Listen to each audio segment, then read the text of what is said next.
Hi friends, welcome to Harish academy. ఈరోజు వార్తలు నిలిచిన జాతీయ అంతర్జాతీయ రాష్ట్రీయ అంశాల గురించి, వార్తలు నిలిచిన వ్యక్తులు, అవార్డులు, పుస్తకాలు, మరి క్రీడా సంబంధిత సమాచారం ఒక్కొక్క అంశాన్ని వివరంగా తెలుసుకుందాం. ఈరోజు మన ఫస్ట్ టాపిక్ వచ్చేసి రష్యా యుక్రెయిన్ సంక్షోభ పరిస్థితులకి సంబంధించి ఈరోజు మరొకసారి వార్తలు నిలిచిన 4 ప్రాంతాలు. మరొకసారి అంటున్నాను, ఇటీవల గత 7 నెలలుగా ఈ 2 దేశాలు తరచూ వార్తలు నిలుస్తున్నాయి. ఈ 2 దేశాలకి సంబంధించి సంక్షోభ పరిస్థితులకి కారణం NATO very important North Atlantic Treaty Organisation. And at the same time ఇంకొక రీజన్ ఏంటంటే బ్లాక్ సీ, నల్ల సముద్రంపై జరుగుతున్న రాజకీయాలు. సో ఈ 2 పాయింట్లు ఖచ్చితంగా గుర్తుంచుకోండి. నాటో గురించి ఇన్ డీటెయిల్గా చదవాల్సి ఉంటుంది. At the same time Black Sea, నల్ల సముద్రానికి సంబంధించి నల్ల సముద్రాన్ని ఆనుకొని ఉన్న ఆ 6 దేశాలు ఏ వైపున ఆనుకొని ఉన్నాయో వాటి యొక్క లొకేషన్ పైన కూడా ప్రత్యేక శ్రద్ధ చూపండి. ఆల్రెడీ ఈ టాపిక్ గురించి మనం చాలాసార్లు డిస్కస్ చేయడం జరిగింది. సో రష్యా యుక్రెయిన్ సంక్షోభ పరిస్థితులు అంటున్నాను. ఈరోజు ఈ 2 దేశాలకి సంబంధించి మధ్యలో ఉన్న కొన్ని ప్రాంతాలు, 4 ప్రాంతాలు మరొకసారి వార్తలు ఇచ్చాయి. ఉదాహరణకు తీసుకుంటే ఇది యుక్రెయిన్ దేశంగా భావించండి. ఇటువైపున ఉన్న దేశం ఏదైతే ఉంటుందో రష్యా అనుకోండి. యుక్రెయిన్కి తూర్పు వైపున ఉన్న 2 ప్రాంతాలు, దక్షిణ వైపున ఉన్న 2 ప్రాంతాలు ఈరోజు ప్రత్యేకంగా వార్తలు ఇచ్చాయి. యుక్రెయిన్కి తూర్పు వైపున ఉన్న ప్రాంతాలంటే ఆ ప్రాంతాన్ని ఏమంటామంటే మొత్తం ప్రాంతాన్ని డాన్బాస్ రీజన్ అంటాం. డాన్బాస్ ప్రాంతం ఎగ్జామినేషన్లో the most important point. Donbas అనే ప్రాంతం ఇటీవల తరచూ వార్తలు నిలిచింది.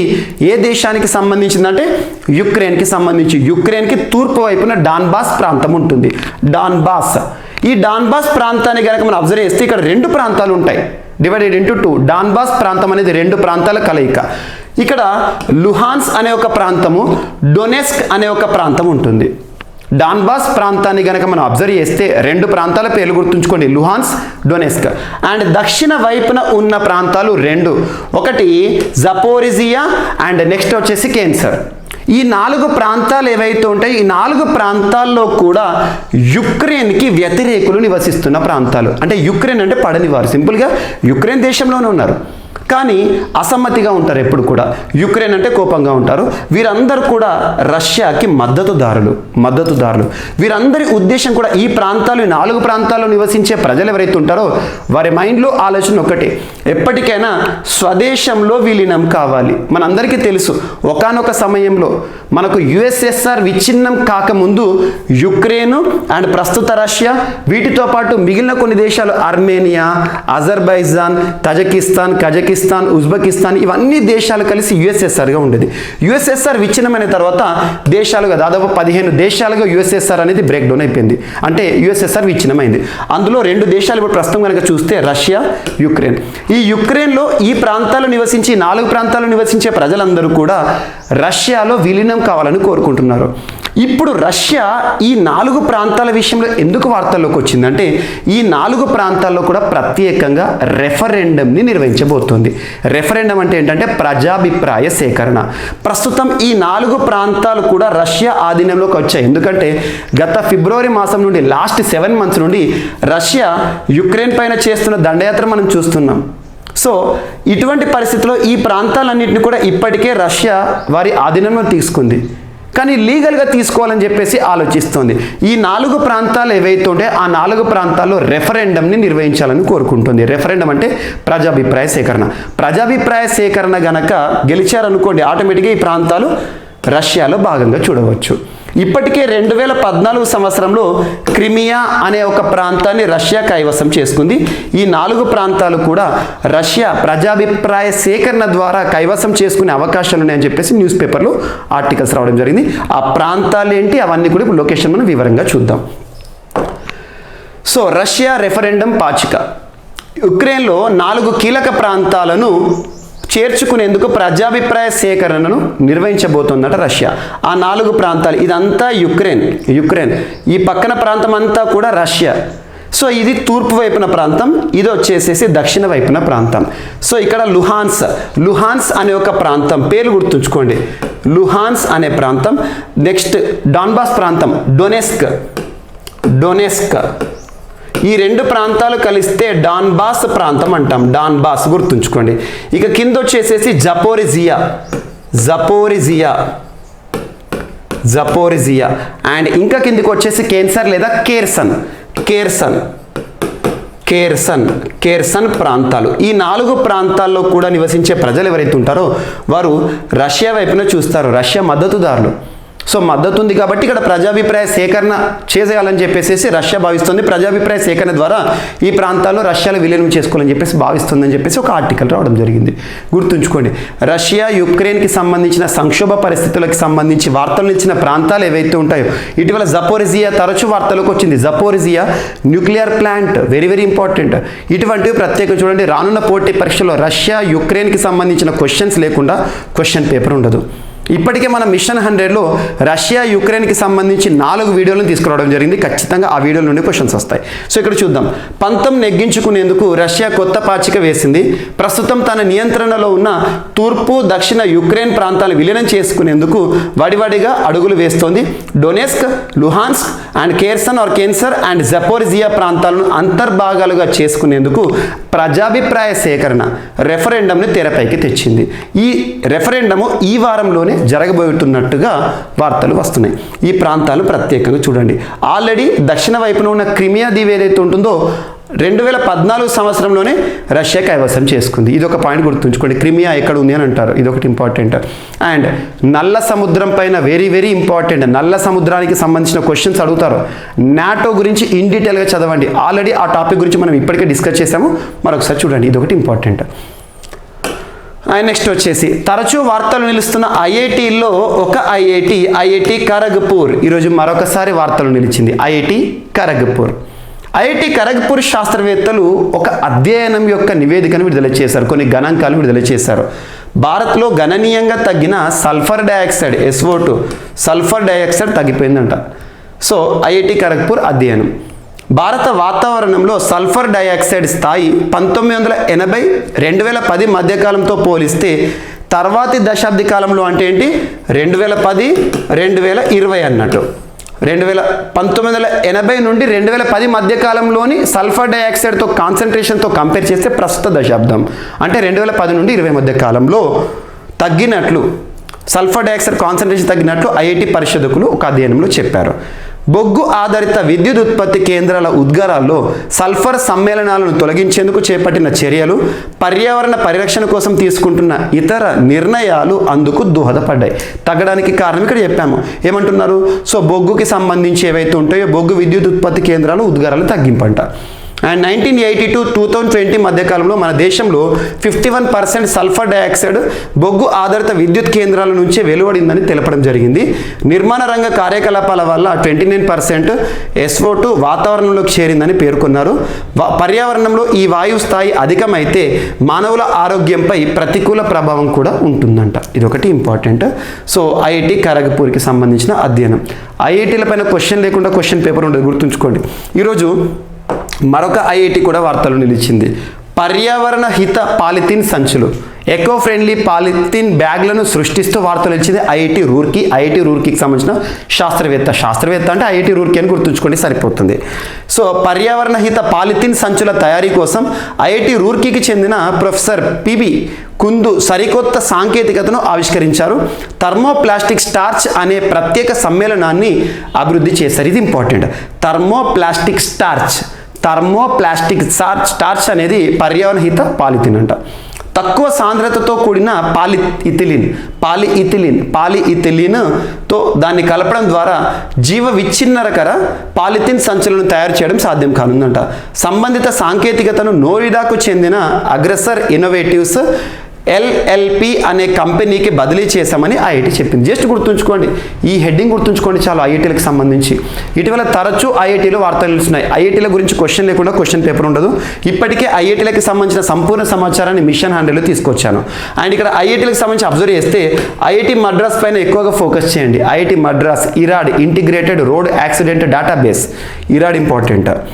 ఐఐటి మద్రాస్కి సంబంధించి కదం ఆర్టిఫిషియల్ నీ కృత్రిమ మోకాలు and at the same time ఇటీవల కాలంలో NeoBolt world's first ever motorised wheelchair, దేశంలోనే మొట్టమొదటి 3D printed house, concrete printing technology ఆధారిత 3D హౌస్ ఐఐటి మద్రాస్కి సంబంధించి, అండ్ ఆక్వా మ్యాప్ అనే ఒక ఇనిషియేటివ్ కానివ్వండి, వీటన్నిటిని లింక్ చేసుకోండి. అండ్ ఐఐటి హైదరాబాద్ కూడా తరచూ వార్తలకు వచ్చింది. స్వరాజబిలిటీ అనే ఒక పోర్టల్, హైడ్రోజెల్ అనే ఒక మానవుడికి కార్నియా సమస్యలు తలెత్తినప్పుడు ఎటువంటి శస్త్రచికిత్స లేకుండానే పరిష్కారం వెతికే మార్గము.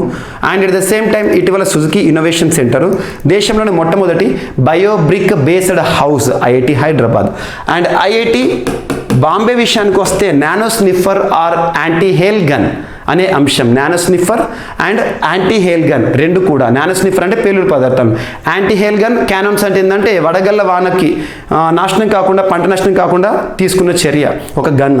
And at the same time ఇటీవల ఐఐటి కాన్పూర్ తరచూ వార్తలకు వచ్చింది. కాన్పూర్, ఐఐటి కాన్పూర్ అనగానే హృదయంత్ర, కృత్రిమ గుండె, and at the same time bio watch, smart watch, ఇటువంటి అంశాలు. అండ్ ఐఐటి ఢిల్లీకి సంబంధించి SERS technology, surface enhanced Raman spectroscopy, Omicron variant test kit కానివ్వండి. అండ్ ఐఐటి రోపార్ ప్రత్యేకంగా వార్తలు ఇచ్చింది. World's first ever plant based air purifier system, smokeless cremation system, వీటితో పాటు AmbiTag temperature monitoring tool. And IIT Guwahati తరచూ వార్తలకు వచ్చింది. ఇది వెరీ వెరీ ఇంపార్టెంట్. సో గాలి నుండి నీటిని కనుగొంటూ వార్తలోకి వచ్చింది, వ్యర్థ జలాల నుండి విద్యుత్ని కనుగొంటూ వార్తలోకి వచ్చింది IIT Guwahati. And lithium ion batteries యొక్క సామర్థ్య పెంపు అనే అంశము. And at the same time radiative cooling technology అని చెప్పేసి ఎటువంటి విద్యుత్ అవసరం లేకుండానే ఇంటిని చల్లబరిచే ప్రత్యేక పరిజ్ఞానం. ఇవన్నీ కూడా ఐఐటి గౌహతికి సంబంధించి.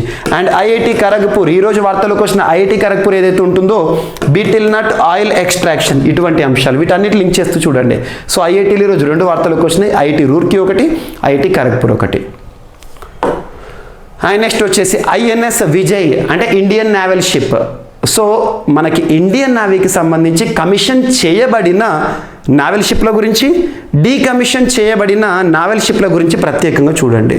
ఇటీవల టీఎస్ఎల్పిఆర్బి ఎగ్జామినేషన్ పేపర్ని కనుక మీరు అబ్జర్వ్ చేస్తే ముంబైలో డీకమిషన్ చేయబడిన ఒక ఐఎన్ఎస్ ఏది అన్నారు, గోమతి.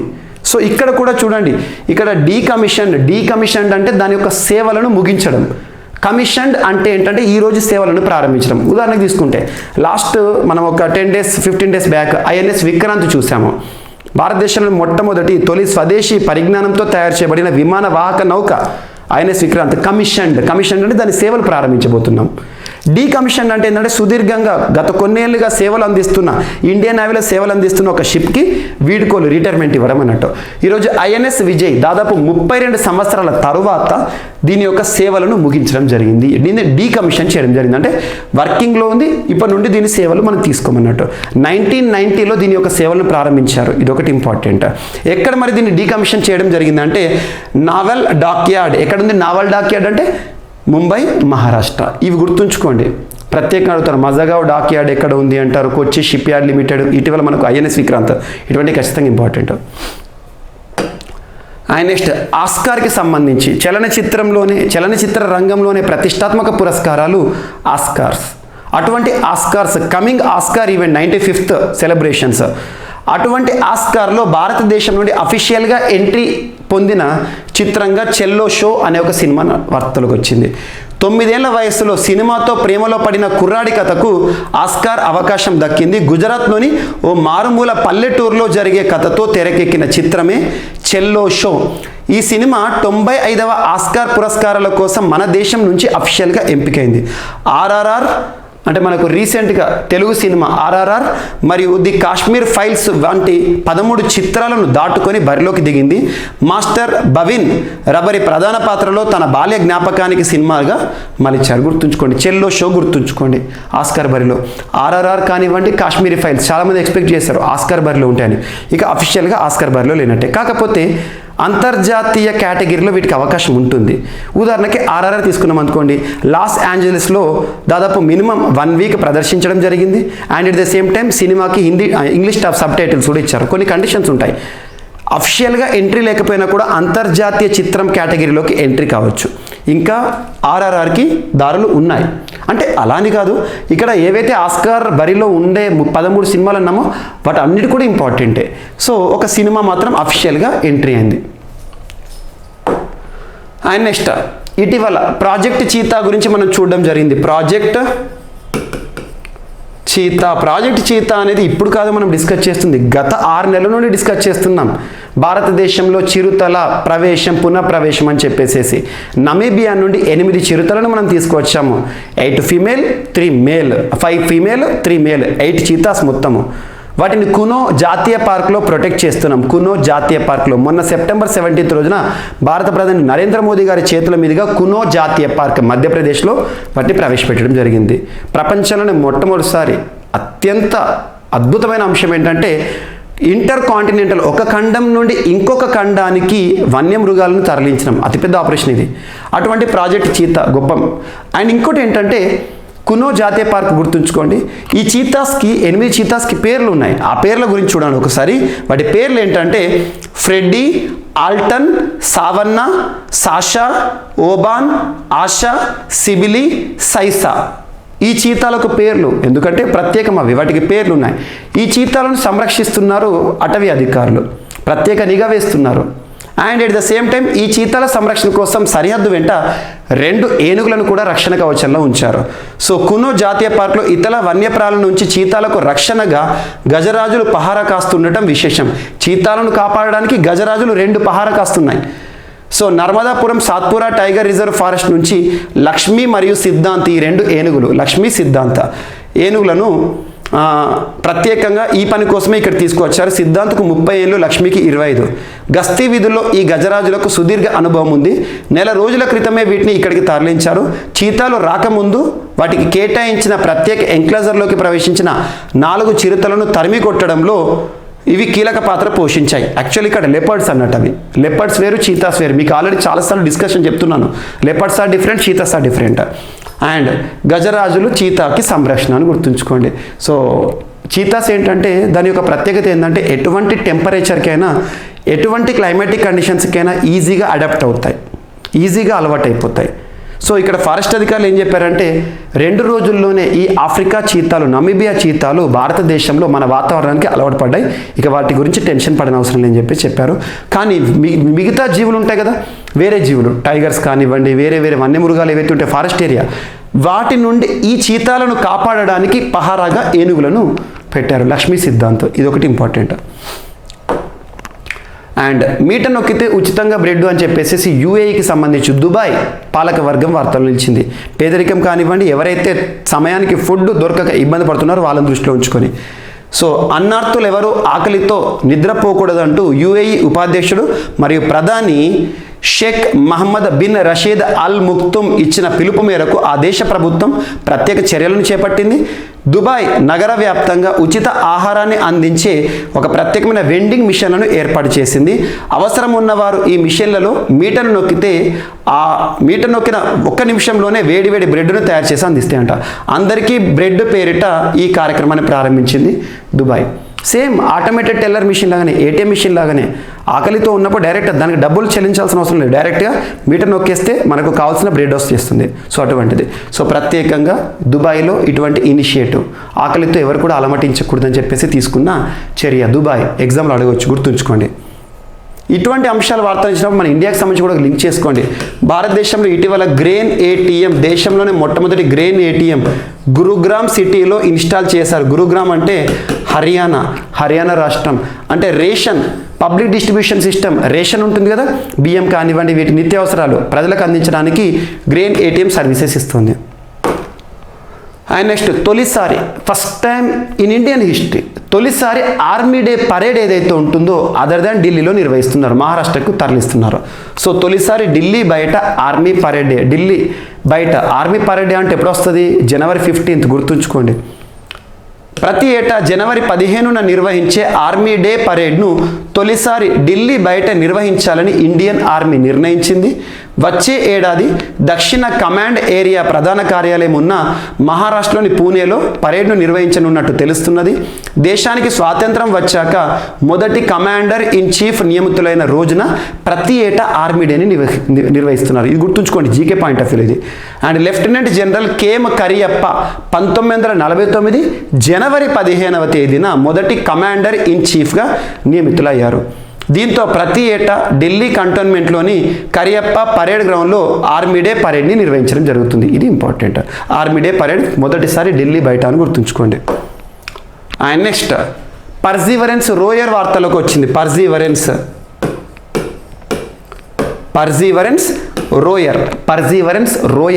రోయర్ అంటే ఒక వెహికల్ అన్నట్టు. ఇటీవల మార్స్ పైన ప్రయోగాలు తరచూ వార్తలోకి వచ్చాయి. మార్స్ అని పిలిచిన, అరుణ గ్రహం అని పిలిచిన, లేదా రెడ్ ప్లానెట్ అని పిలిచిన, అంగారక గ్రహం అని పిలిచిన ఒకటే. మార్స్ పైన ప్రయోగాలు చేస్తున్న దేశాలలో అమెరికా ముందుంది. సో పర్జీవరెన్స్ రోయర్ని పంపించారు. ఆ రోయర్ దానిపైన తిరుగుతుంది మార్స్ పైన. అండ్ ప్రపంచంలోని మొట్టమొదటిసారి మార్స్ గ్రహం పైన హెలికాప్టర్ను ఎగరవేసిన దేశం కూడా అమెరికానే. దట్ వాజ్ పాసిబుల్ త్రూ ఇంజెన్యూనిటీ అనే హెలికాప్టర్ని ఎగరవేశారు. ఇవన్నీ మనం చూసాము. ఈరోజు ఏంటంటే మార్స్ పైన ఆర్గానిక్ మ్యాటర్ని కలెక్ట్ చేయడం జరిగింది. పర్జీవరెన్స్ రోయర్ ఆర్గానిక్ అంటే జీవ పదార్థాన్ని కలెక్ట్ చేయడం వార్తలోకి వచ్చింది. ఇది ఒకటి ఇంపార్టెంట్. ఇక్కడ పర్జీవరెన్స్ రోయర్ గుర్తుంచుకోండి. ఇంజెన్యూనిటీ అనే ఒక హెలికాప్టర్ని ఎగరవేసిన ప్రపంచంలోని మొట్టమొదటి దేశం America. That was possible through NASA. And Mars పైన ప్రయోగాల్లో చైనా కూడా వార్తలోకి వచ్చింది తరచు. దేనికి సంబంధించి? చైనా యొక్క రోయర్ ఏంటంటే జురాంగ్. అన్నిటికంటే ముందు 2014 సెప్టెంబర్ మంత్లో ఇండియా మామ్ అంటే ఏంటి? Mars orbiter mission Mangalyaan programme. And ఇటీవల యుఏఈ కూడా తరచు వార్తలోకి వచ్చింది మార్స్ పైన ప్రయోగాలు. యుఏఈకి సంబంధించి హోప్ అనే ఒక మిషన్. సో ఇవన్నీ కూడా మార్స్కి సంబంధించిన ప్రయోగాలు. ఈరోజు పర్జీవరెన్స్ మార్స్ పైన ఆర్గానిక్ మ్యాటర్ని కలెక్ట్ చేస్తూ ప్రత్యేకంగా వార్తలోకి వచ్చింది. అండ్ నెక్స్ట్ మద్రాస్ హైకోర్టు అంటే ఏంటి? తమిళనాడు రాష్ట్ర హైకోర్టు, రాష్ట్రంలోనే అత్యున్నత న్యాయస్థానం మద్రాస్ హైకోర్టు. తమిళనాడు హైకోర్టుని చెన్నై హైకోర్టు కాదు, మద్రాస్ హైకోర్టే. సో మద్రాస్ హైకోర్టుకి యాక్టింగ్ ప్రధాన న్యాయమూర్తిగా నియమితులతో వార్తలు ఇచ్చిన person senior judge in that particular high court justice T Raja. న్యాయమూర్తుల నియామకం అనే అంశం వార్తలోకి వచ్చింది. ఇక్కడ గుర్తుంచుకోండి, ఇక్కడ పర్సన్ ఇంపార్టెంట్ కాదు, ఆర్టికల్ ఇంపార్టెంట్. భారత రాజ్యాంగంలో ఆర్టికల్ 217 ఏం చెప్తుంది అంటే ప్రత్యేకంగా హైకోర్టులకి, భారతదేశంలో హైకోర్ట్స్ ఏవైతే ఉంటే హైకోర్టుల్లో ప్రధాన న్యాయమూర్తిని, ఇతర న్యాయమూర్తులను కొలీజియం సిఫార్సుల మేరకు భారత రాష్ట్రపతి నియమిస్తారు. ఆర్టికల్ 217 హైకోర్టు ప్రధాన న్యాయమూర్తులను. ఇక్కడ ఇంకొక ఆర్టికల్ ఏంటంటే 223 అని ఉంటుంది. 223 ఆర్టికల్ 223 ఏం చెప్తుంది అంటే యాక్టింగ్ న్యాయమూర్తులను, యాక్టింగ్ అంటే ఇన్ఛార్జ్ అన్నట్టు, ఇన్ఛార్జ్ న్యాయమూర్తులను నియమించే అధికారం కూడా రాష్ట్రపతికే ఉంటుంది. గుర్తుంచుకోండి, ఇతను ఇన్ఛార్జ్, నాట్ పర్మనెంట్. యాక్టింగ్ సీజేగా వార్తల్లోకి వచ్చారు. ఆర్టికల్ 217, ఆర్టికల్ 223, ఆర్టికల్ 224 ఇవన్నీ న్యాయమూర్తుల నియామకానికి సంబంధించి వెరీ వెరీ ఇంపార్టెంట్. అండ్ హైకోర్టుల్లో న్యాయమూర్తుల సంఖ్యను నిర్ణయించే అధికారం ఎవరికి ఉంటుందంటే రాష్ట్రపతికి ఉంటుంది.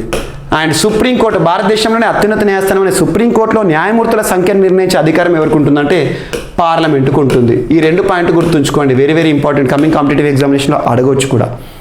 అండ్ నెక్స్ట్ ఈరోజు ఆసియాలోనే అతిపిన్న వయస్సు డేటా సైంటిస్ట్ వార్తలు ఇచ్చారు తెలంగాణకు సంబంధించిన సిద్ధార్థ. సో అంతర్జాతీయ స్థాయిలో అసమాన ప్రతిభా పాఠవాలను చాటి అబ్బురపరిచిన జ్ఞానయోధుడు, 15 ఏళ్లకే ఆసియాలోనే అతిపిన్న వయసున్న డేటా సైంటిస్ట్గా గుర్తింపు పొందిన శక్తిమాన్. తెలంగాణ ప్రభుత్వము అతని మహత్తర ప్రజ్ఞకు ముగ్ధురాలైంది. భూకంపాల రాకను ముందుగానే గుర్తించింది. సైంటిస్ట్కి సంబంధించి భూకంపాల రాకను ముందుగానే గుర్తించి ఒక ప్రాజెక్టు రూపకల్పన బాధ్యతలను తనకు అప్పగించింది. సో ఈ బృహత్తర ఆవిష్కరణను భుజానికి ఎత్తుకున్న బాలమేధావి ఎవరో కాదు, పిల్లి సిద్ధార్థ శ్రీవాస్తవ్. గుర్తుంచుకోండి, స్వస్థలం తెనాలి, ఆంధ్రాకి సంబంధించి తెలంగాణలో సెటిల్.